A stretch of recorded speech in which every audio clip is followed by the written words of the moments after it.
Hello and welcome दोस्तों, बहुत बहुत स्वागत है आपका हमारे इस मेवाड़ ऑनलाइन स्टडी चैनल के अंदर। दोस्तों तो मैं लेके आ गया हूँ अपने रीट एग्जाम से रिलेटेड ये अपनी टेस्ट सीरीज फर्स्ट। दोस्तों मेरे किसी का कमेंट आया था कि दोस्तों की रीट अपने मेंस के लिए भी आप एक टेस्ट सीरीज चलाओ, तो इसके लिए मैंने ये दोस्तों अभी ये नई टेस्ट सीरीज चालू कर दी है। उसमें 60 क्वेश्चन मिलेंगे दोस्तों। हर एक टेस्ट सीरीज के अंदर मैं कम से कम 10 या 15 टेस्ट सीरीज ऐसे ही बनाने वाला हूँ दोस्तों। और इसके अंदर मैंने हर एक टाइप का क्वेश्चन इंक्लूड करने की कोशिश की है दोस्तों। तो चलिए आज के इस वीडियो को शुरू करते हैं दोस्तों। तो आज का अपना फर्स्ट क्वेश्चन ये हो जाएगा, वर्तमान रूप में उपलब्ध भगवान महावीर एवं उनके अनुयायियों की शिक्षा लगभग 1500 वर्ष पूर्व गुजरात में किस स्थान पर लिखी गई थी दोस्तों। तो इसका राइट आंसर हो जाएगा अपना जो वल्लभी स्थान है दोस्तों, वहाँ पर भगवान महावीर और उनके अनुयायियों की लगभग जो 1500 वर्ष पुरानी जो शिक्षाएं थी दोस्तों वो लिखी गई थी दोस्तों गुजरात के अंदर। वल्लभी एक स्थान है दोस्तों। बढ़ते अगले सवाल की ओर। संघ में पुरुषों और स्त्रियों के रहने की अलग अलग व्यवस्था थी, ये हमें किस त्रिपिटक से पता चलता है। तो इसका राइट आंसर हो जाएगा दोस्तों विनय पिटक के अंदर हमें ये पता चलता है दोस्तों कि संघ जो था उसके अंदर दोस्तों स्त्री और पुरुष रहने की अलग अलग व्यवस्था थी, ये हमें विनय पिटक से पता चलता है। कौन सी नदी ने मगध के यातायात, जल वितरण एवं जमीन को उपजाऊ बनाने में महत्वपूर्ण योगदान दिया है। इसका राइट आंसर अपना गंगा जो सोन है, गंगा और सोन नदी है दोस्तों, जो यातायात, जल वितरण एवं जमीन को उपजाऊ बनाने में महत्वपूर्ण योगदान दिया है दोस्तों मगध के यातायात के साधनों के तहत दोस्तों। बढ़ते अगले क्वेश्चन की ओर। अशोक के अधिकांश अभिलेख पाए गए हैं दोस्तों। तो अशोक के अधिकांश अभिलेख कहाँ पाए गए हैं वो आपको बताना है कमेंट बॉक्स में आंसर। और वीडियो अच्छा लग रहा है तो आप वीडियो को लाइक भी कर सकते हो। तो इसका राइट आंसर हो जाएगा दोस्तों ऑप्शन नंबर ए, प्राकृत भाषा और ब्रह्मलिपि जो भाषा थी दोस्तों उसके अंदर दोस्तों हमें अशोक के अभिलेख पाए गए दोस्तों। जो मिले हैं वो प्राकृत और ब्रह्मी लिपि दोनों के थे दोस्तों। उसके बाद वह कौन सा भूभाग था जो ब्राह्मणों को दान दिया जाता था तथा उसे भूमि कर व अन्य प्रकार के कर राजा द्वारा नहीं वसूले जाते थे। तो इसका राइट आंसर हो जाएगा दोस्तों ऑप्शन नंबर 2, अग्रहार जो ऐसा भूभाग था जो दोस्तों ब्राह्मणों को दान में दिया जाता था, अग्रहार जो भूभाग था। बढ़ते अगले क्वेश्चन की ओर। प्रयाग प्रयाग प्रशस्ति की रचना समुद्रगुप्त के राजकवि हरिशेन हरिशेन ने किस भाषा में की थी दोस्तों। जो प्रयाग अपनी प्रशस्ति है उसके रचना हमारे जो समुद्रगुप्त है उनके काल में हुई थी और उनके राजकवि थे हरिशेन, उन्होंने की थी दोस्तों। तो उसकी भाषा कौन सी थी वो हमें इस क्वेश्चन में बताना है। तो उसकी भाषा अपनी हो जाएगी दोस्तों संस्कृत भाषा थी उसकी। ऑप्शन नंबर 4 अपना राइट आंसर हो जाएगा। फिर अगला अगला क्वेश्चन आता है दोस्तों, शुंग वंश की स्थापना किस मौर्य सेनानायक द्वारा की गई थी। जो शुंग वंश था उसकी स्थापना किस मौर्य सेनानायक द्वारा की गई थी। तो ये अपने पुष्यंक मित्र जो शुंग था उसके द्वारा की गई थी दोस्तों। इसकी स्थापना पुष्यमित्र शुंग था उसके द्वारा शुंग वंश की स्थापना की गई थी। कनिष्ठ का राजकवि चुने जिसे बुद्ध की जीवनी बुद्ध चरित्र की रचना की थी। यानी कनिष्ठ का जो राजकवि है उसे चुनना है दोस्तों जिसने बुद्ध की जीवनी यानी बुद्ध चरित्र की रचना की थी। तो इसका राइट आंसर है दोस्तों अश्वघोष, ऑप्शन नंबर 2 इसका राइट आंसर हो जाएगा। अश्वघोष ने बुद्ध चरित्र की रचना की थी दोस्तों, बुद्ध चरित्र की। ठीक है, बढ़ते अगले क्वेश्चन की ओर। मुगल प्रांतों में एक प्रशासनिक प्रमंडल कौन सा था दोस्तों। मुगल जो प्रांत थे उसके अंदर एक प्रशासनिक प्रमंडल कौन सा था। तो इसका राइट आंसर है प्रगना जो है इसका मुगल प्रांतों का एक प्रशासनिक प्रमंडल था दोस्तों। अलवर संतों का एक मुख्य काव्य संकलन जिसे तमिल वेद के रूप में भी जाना जाता है वो कौन सा है। इन ऑप्शनों में से हमें कमेंट बॉक्स में आंसर देना है दोस्तों। इसका राइट आंसर हो जाएगा ऑप्शन नंबर 4 यानी नली नली नली त्राविदीय प्रबंधम, ये इसका अलवर संतों का एक मुख्य काव्य संकलन था दोस्तों। नलीरा दिव्य प्रबंधन नलीरा नलीरा दिव्य प्रबंधम जो अलवर संतों का एक मुख्य काव्य संकलन था जिसे तमिल वेद के रूप में भी जाना जाता है दोस्तों। अगला क्वेश्चन ये रहा, मुगल शासक जहांगीर की माता किस राजपूत वंश से संबंधित थी? तो इसका राइट आंसर है दोस्तों कछवा राजपूत से संबंधित थी, जो मुगल शासक जहांगीर था उसकी माता। कछवा वंश से दोस्तों। ये फल एक दिन हमारे ही मुंह में आकर गिरेगा। ये फल एक दिन हमारे ही मुंह में आकर के गिरेगा 1851 में गवर्नर लॉर्ड डलहौजी ने यह कथन किस रियासत के बारे में कहा था दोस्तों? तो ये इसका राइट आंसर आप कमेंट बॉक्स में बता सकते हो। तो इसका राइट आंसर हो जाएगा दोस्तों अपनी जो अवध है रियासत, उसके बारे में ये कहा है दोस्तों कर्नल जो अपने जनरल डलहौजी थे, उन्होंने ये फल एक दिन हमारे ही मुंह में आकर गिरेगा 1851 के अंदर दोस्तों, जो अपने गवर्नर जनरल लॉर्ड डलहौजी थे उन्होंने कहा था दोस्तों अवध के अंदर। बढ़ते अगले क्वेश्चन की ओर। प्रत्यक्ष कार्यवाही दिवस हेतु कौन सा दिन निर्धारित किया गया था? जो प्रत्यक्ष कार्यवाही दिवस है दोस्तों, उसके हेतु कौन सा दिन अपना जो निर्धारण किया गया था? तो इसका राइट आंसर हो जाएगा दोस्तों ऑप्शन नंबर 4, 16 अगस्त 1946 को प्रत्यक्ष कार्यवाही दिवस हेतु एक दिन निर्धारित किया गया था दोस्तों।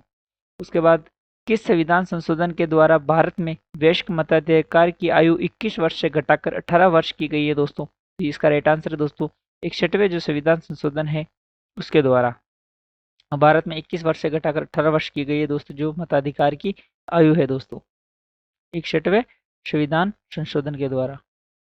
भारत के संविधान की प्रस्तावना में कौन सी विशेषता नहीं है दोस्तों? तो इन ऑप्शनों में से आपको कमेंट बॉक्स में आंसर देना है दोस्तों। तो इसका राइट आंसर हो जाएगा दोस्तों ऑप्शन नंबर 2, संघीय शासन।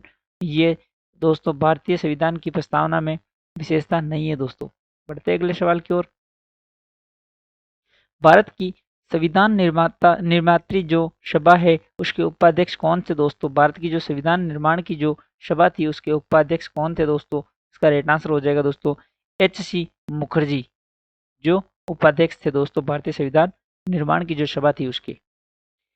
संपत्ति का अधिकार वर्तमान में भारत के संविधान के किस अनुच्छेद में वर्णित है? यानी जो संपत्ति का अधिकार है दोस्तों वो भारत के संविधान में किस अनुच्छेद के अंदर वर्णित है? इसका राइट आंसर हो जाएगा दोस्तों 300 के अंदर अभी अपना जो संपत्ति का अधिकार है वो वर्णित है। ऑप्शन नंबर 3 इसका राइट आंसर हो जाएगा।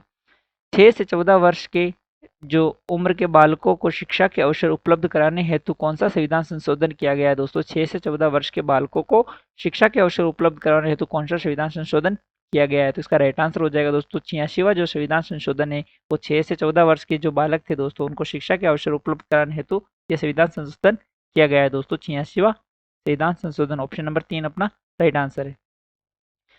क्वेश्चन नंबर 19, भारत के उपराष्ट्रपति के निर्वाचन मंडल में कौन शामिल हैं? तो इसका राइट आंसर हो जाएगा दोस्तों अपना ऑप्शन नंबर 1, संसद के जो मनोनीत सदस्य हैं दोस्तों वो भारत के उपराष्ट्रपति के निर्वाचन मंडल में शामिल है दोस्तों। उसके बाद भारत के उच्चतम न्यायालय से परामर्श करने की राष्ट्रपति की शक्तियां भारत के संविधान के किस अनुच्छेद में वर्णित हैं? तो इसका राइट आंसर दोस्तों 143 अनुच्छेद है, उसके अंदर भारत के जो उच्चतम न्यायालय से परामर्श प्राप्त करने की जो राष्ट्रपति की जो शक्तियां हैं दोस्तों वो संविधान के मतलब अनुच्छेद 1943 के अंदर वर्णित है दोस्तों, 143 के अंदर। ऑप्शन नंबर 1 इसका राइट आंसर हो जाएगा। भारत के संविधान के किस भाग में शहरी स्थानीय शासन वर्णित है? भारत के किस जो भारत का संविधान है उसके किस भाग में शहरी स्थानीय शासन वर्णित है? तो इसका राइट आंसर हो जाएगा दोस्तों ऑप्शन नंबर 2, यानी अपने जो भारत का संविधान है उसके भाग 9 क के अंदर अपना स्थानीय शासन वर्णित है दोस्तों, शहरी स्थानीय शासन वर्णित है। राष्ट्रीय बाल अधिकार संरक्षण आयोग में न्यूनतम कितनी महिला सदस्य होनी अनिवार्य है? तो इसका राइट आंसर हो जाएगा दोस्तों 2 महिला सदस्य होना अनिवार्य है राष्ट्रीय बाल अधिकार संरक्षण जो आयोग है उसके अंदर।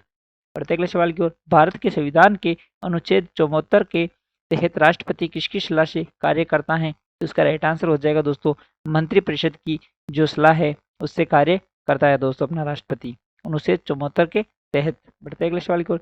निम्नलिखित में से कौन सा आंतरिक ग्रहों का एक समूह है? तो इसका राइट आंसर हो जाएगा दोस्तों ऑप्शन नंबर 2, शुक्र, पृथ्वी, बुध और मंगल, ये चारों ग्रह दोस्तों अपने आंतरिक ग्रहों का एक सही समूह हो जाएगा। बढ़ते अगले सवाल की ओर। निम्नलिखित में से क्रमशः अक्षांश व देशांतर के संबंध में सही अभिव्यक्ति है? तो दोस्तों अक्षांश और देशांतर के संबंध में सही अभिव्यक्ति हमें चुननी है दोस्तों ऑप्शनों में से। अगर आपको पता है तो आप कमेंट बॉक्स में आंसर दे सकते हो। अगर क्वेश्चन अगर आपको अच्छा लग रहा है तो वीडियो को लाइक कर सकते हो दोस्तों, और वीडियो पूरा देखना। ये 60 क्वेश्चन है दोस्तों। तो इसका राइट आंसर है दोस्तों ऑप्शन नंबर डी, यानी 23 डिग्री उत्तर से 66 डिग्री पूर्व की ओर अपनी अक्षांतर और देशांतर रेखा के संबंध में ये सही है दोस्तों। बढ़ते अगले सवाल की ओर। विश्व विश्व विश्व विश्व संबंधित हैं, तो विश्व जो उससे संबंधित हैं दोस्तों, इसका राइट आंसर हो जाएगा दोस्तों अपना ऑप्शन नंबर 21 मार्च, ये विश्व से संबंधित है दोस्तों। बढ़ते अगले सवाल की ओर। कौन सी पर्वतमाला प्रायद्वीपीय पठार के उत्तर पश्चिम दिशा में स्थित है? ऐसी कौन सी पर्वतमाला है जो प्रायद्वीपीय पठार के उत्तर से पश्चिम दिशा में स्थित है दोस्तों? इसका राइट आंसर हो जाएगा अपना ऑप्शन नंबर 3 अरावली, जो पर्वतमाला है दोस्तों उत्तर से, जो अपना प्रायद्वीपीय पठार है दोस्तों उसके उत्तर से पश्चिम की दिशा में स्थित है। प्रत्येक सवाल को निम्नलिखित में से कौन सा अंतर्जनित बलों से संबंधित है? तो इसका राइट आंसर हो जाएगा दोस्तों ऑप्शन नंबर 2 ज्वालामुखी, भूसंकलन और भूकंप, ये ऐसे अंतर्जनित बलों से संबंधित हैं दोस्तों। ऑप्शन नंबर 2 इसका राइट आंसर हो जाएगा। 1947 में भारतीय पुरातत्व सर्वेक्षण के तत्कालीन डायरेक्टर जनरल थे, तो इसका राइट आंसर हो जाएगा दोस्तों ऑप्शन नंबर 3 REM व्हीलर। ये हमारे 1947 में भारतीय पुरातत्व जो सर्वेक्षण के तत्कालीन डायरेक्टर जनरल थे दोस्तों। बढ़ते अगले सवाल की ओर। किस सातवाहन शासक ने स्वयं को अनूठा ब्राह्मण, एक ब्राह्मणा एवं क्षेत्रियों के जो दर्प का हनन करने वाला बताया है दोस्तों? ऐसा कौन सा जो शासक था सातवाहन का, जो जिसने स्वयं को अनूठा ब्राह्मण, एक ब्राह्मणा या एवं क्षेत्र के द्रव्य का हनन करने वाला बताया है दोस्तों? तो इसका राइट आंसर है दोस्तों ऑप्शन नंबर 4 गौतमी पुत्र श्री शतकर्णी, जो ऐसे क्षेत्रीय थे दोस्तों, ऐसे क्षेत्रीय शासक थे जिन्होंने अनूठा ब्राह्मण बताया दोस्तों। बढ़ते अगले सवाल की ओर। अगस्त माह में भारत में उपोष्ण कटिबंधीय पूर्वी जेट स्ट्रीम धारा किस अक्षांश पर प्रवाहित होती हैं? तो इसका राइट आंसर दोस्तों ऑप्शन नंबर 2 15 डिग्री जो उत्तर अपना है दोस्तों, वहां पर पूर्वी जेट स्ट्रीम जो धारा है वो प्रवाहित होती है दोस्तों अक्षांश पर, 15 डिग्री उत्तरी अक्षांश पर। प्रत्येक सवाल की ओर। दी गई भू आकृति का उत्तर से दक्षिण दिशा में अवस्थित का सही क्रम है दोस्तों? उत्तर से दक्षिण की तरफ हमें बताना है दोस्तों, उत्तर से दक्षिण की तरफ जो भू आकृति है उसका सही क्रम। तो इसका राइट आंसर हो जाएगा दोस्तों अपना ऑप्शन नंबर 4 बाबर, फिर तराई, फिर खादर और फिर डेल्टा, ये इसका सही क्रम हो जाएगा दोस्तों। ऑप्शन नंबर 4 इसका राइट आंसर है। प्रत्येक सवाल को। निम्नलिखित में से अरब सागरीय अफवाह तंत्र का उदाहरण है? अब इनमें से आपको बताना है कि जो अरब सागरीय अफवाह तंत्र है उसका उदाहरण कौन सा है? इसका राइट आंसर है दोस्तों ऑप्शन नंबर 4 जोजड़ी, बांडी और ये जवाई, ये तीनों नदियां दोस्तों अरब सागरीय अफवाह तंत्र के अंदर आती है। बढ़ते अगले सवाल की ओर। सुमेलित करना है दोस्तों, एक तरफ वन्य अभयारण्य का नाम दे रखा है और दूसरी तरफ वन्य जीव दे रखा है, तो इसका राइट आंसर आप इस कोट में से चयन करके कमेंट बॉक्स में दे सकते हो। तो इसका राइट आंसर हो जाएगा दोस्तों ऑप्शन नंबर फर्स्ट अपना। तो आपको मिलाना है दोस्तों, एक को मिलाना है सी से, यानी राष्ट्रीय जो मरु उद्यान है वो उसके अंदर गोडावन वो जो अपना वन्य जीव है वो पाया जाता है, और टोटगढ़ जो रावली है उसके अंदर तेंदुआ पाए जाते हैं, और सीता माता अभयारण्य है उसके अंदर उड़न गिलेरी पाई जाती है दोस्तों, और माउंट आबू है उसके अंदर रीछ पाए जाते हैं दोस्तों। बढ़ते अगले सवाल की ओर। सुमेलित करना है दोस्तों, एक तरफ खनिज दे रखा है और एक तरफ उपभोग दे रखा है, तो आप कोट में से चयन करके इसका आंसर बता सकते हो। तो इसका राइट आंसर हो जाएगा दोस्तों ऑप्शन नंबर 2, यानी आपको खनिज सीसा और जस्ता है खनिज, वो दोस्तों उर्वरक के उपभोग में आता है। उसके बाद में अपना जो तांबा है वो सिमेरिक उपभोग में आता है दोस्तों। उसके बाद अपना जिप्सम है वो बैटरी की जो अम्ल होती है उसके अंदर काम आता है दोस्तों।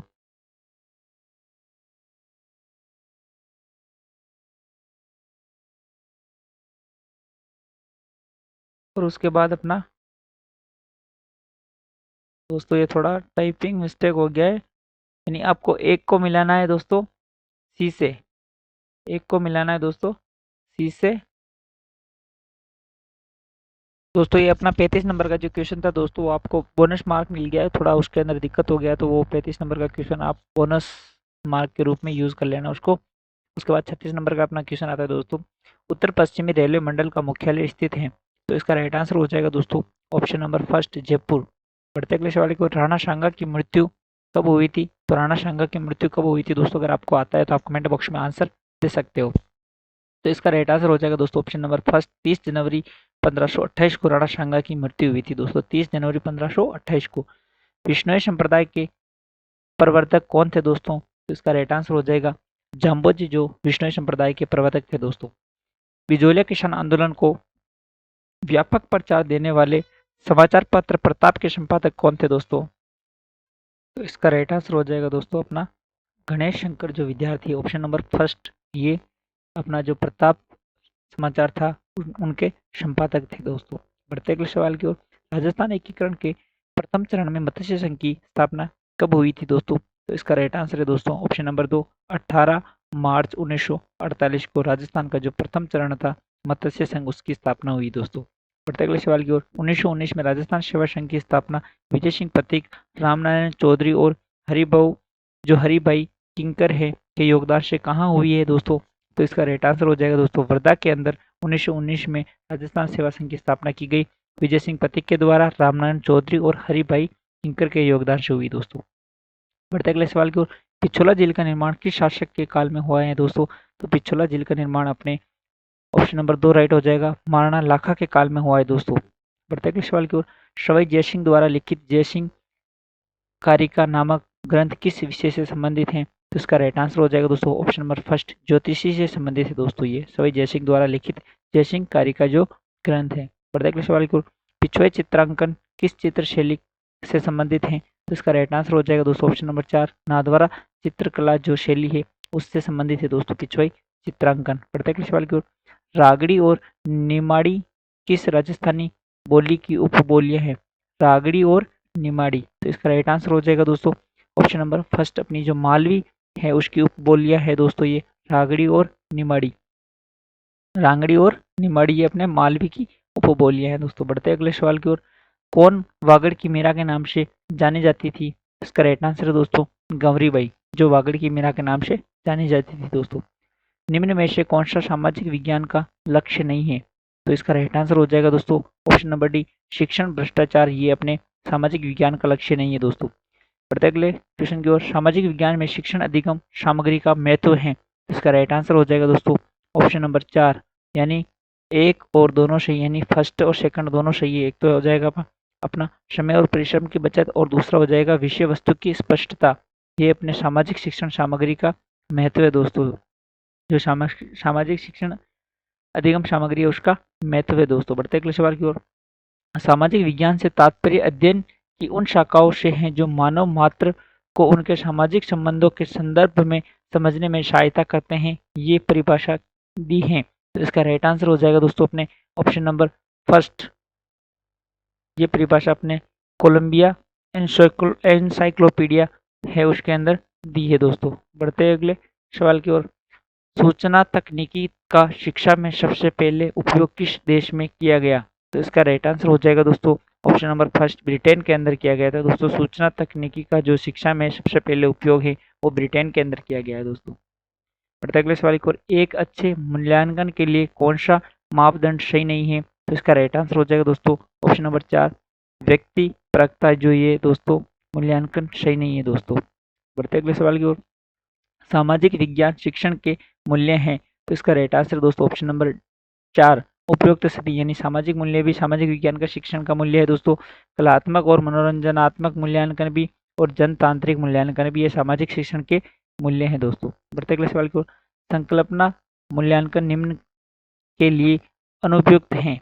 तो इसका राइट आंसर हो जाएगा दोस्तों ऑप्शन नंबर 4 शिक्षण अधिगम प्रक्रिया की जो प्रगति पर निगरानी में ये अपना संकल्पना जो मूल्यांकन है वो अनुपयुक्त है दोस्तों। बढ़ते अगले सवाल की ओर, निम्न में से कौन सा विषय उच्च प्राथमिक स्तर पर सामाजिक विज्ञान में सम्मिलित नहीं है? तो इसका राइट आंसर है दोस्तों ऑप्शन नंबर 4 मनोविज्ञान है दोस्तों, वो उच्च प्राथमिक स्तर पर सामाजिक विज्ञान में सम्मिलित नहीं है दोस्तों। बढ़ते अगले सवाल की ओर, निम्न में से शिक्षण के अनुप्रयोग उद्देश्य का सही उदाहरण है? तो इसका राइट आंसर हो जाएगा दोस्तों ऑप्शन नंबर 3 स्थापित करना, ये अपने शिक्षण के अनुप्रयोग उद्देश्य का सही उदाहरण है दोस्तों। बढ़ते अगले सवाल की ओर, सूचना तकनीकी के मुख्य घटक हैं? तो इसका राइट आंसर हो जाएगा दोस्तों ऑप्शन नंबर डी, यानी सॉफ्टवेयर, उपयोगकर्ता और हार्डवेयर। ये दोनों तीनों भी दोस्तों अपने सूचना तकनीकी के घटक है दोस्तों। तो इसका राइट आंसर हो जाएगा ऑप्शन नंबर 4। बढ़ते अगले सवाल की ओर। कौन सी स्थायी पवनें 30 डिग्री दक्षिणी अक्षांशों से 60 डिग्री दक्षिणी अक्षांशों के मध्य प्रवाहित होती हैं? तो इसका राइट आंसर हो जाएगा दोस्तों ऑप्शन नंबर 3। पछुआई जो पवनें हैं दोस्तों वो 30 डिग्री दक्षिणी अक्षांश से 60 डिग्री दक्षिणी अक्षांशों के मध्य प्रवाहित होती हैं। बढ़ते अगले सवाल की ओर। विली विलेज चक्रवात कहाँ उत्पन्न होते हैं दोस्तों? जो विली विलेज चक्रवात है, तो इसका राइट आंसर हो जाएगा दोस्तों ऑप्शन नंबर फर्स्ट। पश्चिमी जो ऑस्ट्रेलिया है उसके अंदर विली विलेज चक्रवात उत्पन्न होते हैं दोस्तों। बढ़ते अगले सवाल की ओर। निम्नलिखित जो महासागरीय धाराओं में से कौन सी जो धाराएं हैं दक्षिणी अटलांटिक एवं अटलांटिक जो सागर महासागर हैं उसके अंदर से स्थित है दोस्तों? वो कौन कौन सी ऐसी धाराएं हैं? हमें इनमें से इनका क्रम चूज करना है दोस्तों, कौन कौन सा सही है। तो इसका राइट आंसर हो जाएगा दोस्तों अपना ऑप्शन नंबर जो 3 है, वो इसका सही आंसर हो जाएगा दोस्तों। सॉरी दोस्तों, इसका ऑप्शन नंबर 2 सही हो जाएगा। जो अपनी जो ये जो महासागरीय धारा है वो कौन सी धारा है? दक्षिणी अटलांटिक महासागर में स्थित है। तो इसका राइट आंसर हो जाएगा दोस्तों ऑप्शन नंबर 2 हो जाएगा, यानी ब्राजीलियन जो धारा है वो भी अपनी अटलांटिक महासागर के अंदर स्थित है, और गुएला जो धारा है वो भी अपनी दक्षिणी अटलांटिक जो महासागर है उसके अंदर स्थित है दोस्तों। ये थोड़ा टाइपिंग ऊपर नीचे हो गया था दोस्तों, उसकी वजह से मैंने इसको सही कर दिया है। इसका राइट आंसर ऑप्शन नंबर 2 हो जाएगा। बढ़ते अगले सवाल की ओर। आज का अंतिम सवाल। देहरादून, कोटलीदून एवं पाटलीदून स्थित हैं। देहरादून, कोटलीदून एवं पाटलीदून स्थित हैं। तो इसका राइट आंसर हो जाएगा दोस्तों ऑप्शन नंबर 2। हिमाचल एवं शिवालिक के मध्य की जो पहाड़ियां हैं उसके अंदर देहरादून, कोटलीदून एवं पाटलीदून स्थित है। वीडियो दोस्तों अगर आपको अच्छा लगा तो वीडियो को लाइक करें, अपने दोस्तों के साथ शेयर करें और इस चैनल को सब्सक्राइब करें ऐसे ही और टेस्ट सीरीज ज्वाइन करने के लिए दोस्तों। और मिलते हैं अगले नेक्स्ट वीडियो में। जय हिंद, जय भारत।